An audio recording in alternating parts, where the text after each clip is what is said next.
श्रीमद् भगवद गीता हिंदू धर्म में एक पवित्र ग्रंथ है। गीता में 18 अध्याय और 700 श्लोक हैं, जो सभी महत्वपूर्ण हैं। महाभारत में भगवान श्री कृष्ण ने अर्जुन को जो उपदेश दिए थे वही गीता है। गीता में आत्मा, परमात्मा, भक्ति, कर्म, जीवन आदि का वृहद रूप से वर्णन किया गया है। गीता से हमें ये ज्ञान मिलता है कि व्यक्ति को केवल अपने काम और कर्म पर ध्यान देना चाहिए।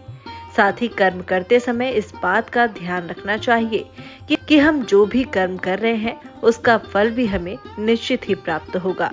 गीता हमें बताती है कि जीवन क्या है और इसे कैसे जीना चाहिए। आत्मा और परमात्मा का मिलन कैसे होता है, अच्छे और बुरे की समझ क्यों जरूरी है। इन सभी गुण सवालों का जवाब हमें गीता से प्राप्त होता है। लेकिन सवाल ये है कि गीता का पूर्णतः ज्ञान कैसे प्राप्त किया जा सकता है और इसके लिए इसे कितनी बार पढ़ना चाहिए। चलिए बताते हैं इस वीडियो में।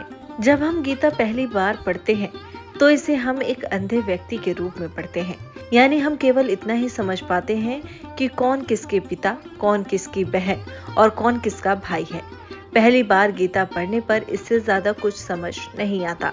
जब हम दूसरी बार गीता पढ़ते हैं तो मन में कुछ सवाल जागृत होंगे कि ऐसा क्यों किया गया या वैसा क्यों हुआ।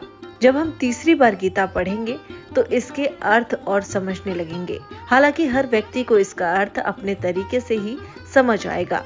जब हम चौथी बार गीता पढ़ेंगे तो हर एक पात्र से जुड़ी भावनाओं को समझ पाएंगे, जैसे अर्जुन के मन में या दुर्योधन के मन में क्या चल रहा है।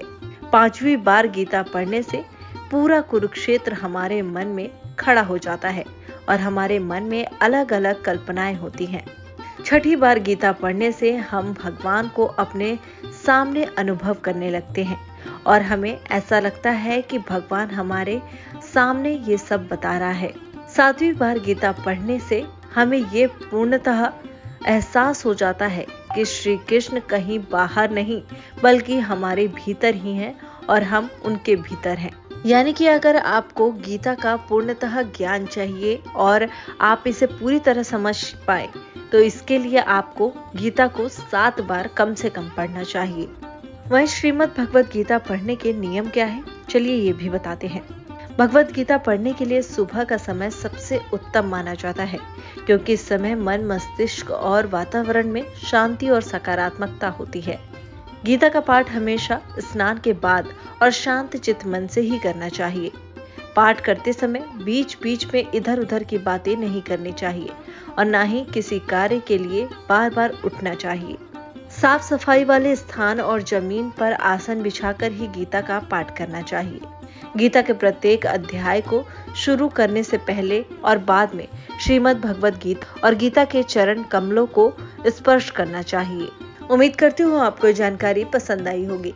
फिलहाल हमारी इस वीडियो में इतना ही। वीडियो को लाइक, शेयर एंड चैनल को सब्सक्राइब करना ना भूलें।